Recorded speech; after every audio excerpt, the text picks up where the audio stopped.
you, Chairwoman Beatty and Chairwoman Waters. I do believe that these are old fights, but it seems that we might be on the precipice of ushering in a new moment, and that has everything to do with the vigilance and the leadership of both of you.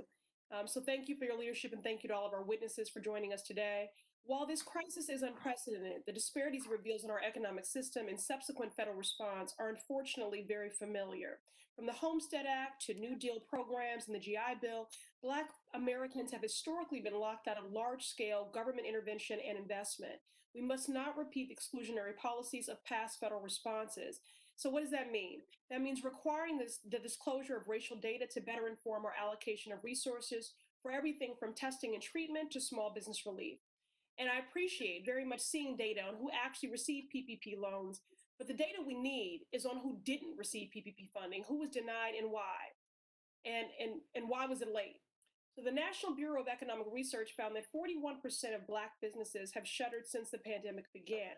From the onset, experts estimated that up to 95% of Black women business owners would be left out of the program. Mr. Busby, could you speak specifically to the challenges faced by Black businesses, and that PPP funding and access to it was conditioned on access to banking? Yes. Again, when we first heard about the payroll protection plan, it was discussed on a Friday afternoon.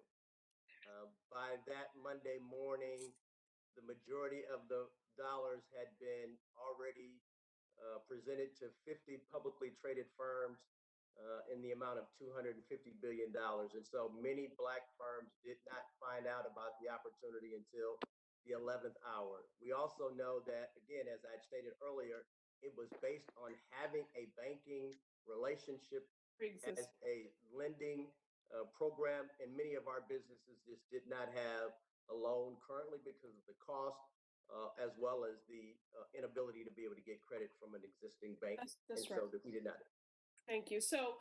Right. So just reiterating that, since the majority of minority, immigrant, and women-owned businesses are micro in size, beauty salons, barbershops, bodegas, the backbones of our local economies, yet, we've just heard from struggling owners throughout the district based on the very point that you just underscored there. So the relief was nowhere to be found. And this includes Murray's Kitchen in Dorchester, which applied for PPP assistance back in May and is yet to hear back.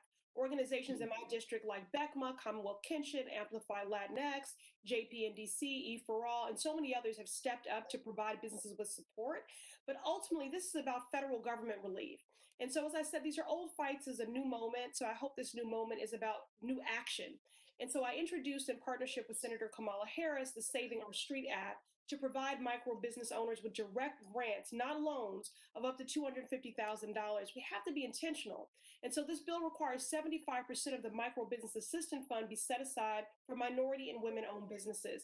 Mr. Busby, how does the SOS Act correct some of the challenges of previous relief efforts, and why is it so critical to provide relief in the form of grants instead of loans?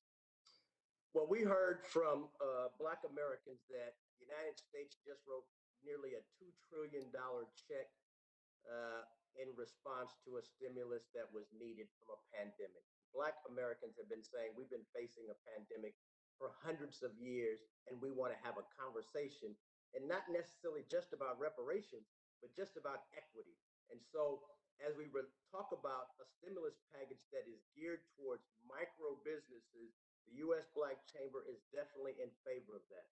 We want to make sure that the dollars go to the businesses as well as the sectors that need it the most. 40% of all Black business revenue comes from 5 industries, and those 5 industries were the industries that were hit the hardest, and many of them were the same types of businesses that you have there in your district, from restaurants, beauty salons, nightclubs, social media types of places where you'd normally go to gather are now closed, and many of those businesses don't see the future, but they definitely need the income and as well as the grants to be able to have sustainability. Thank you, Mr. Busby. Again, it's just clear it's not a one-size-fits-all approach. We have to be targeted and very precise in the same way that we have codified disproportionate hurt. We can codify through lawmaking justice and equity. And so I thank you for endorsing the legislation, and we look forward to getting it, continue to advocate it, to see it included and passed. Thank you. Thank you. And I yield.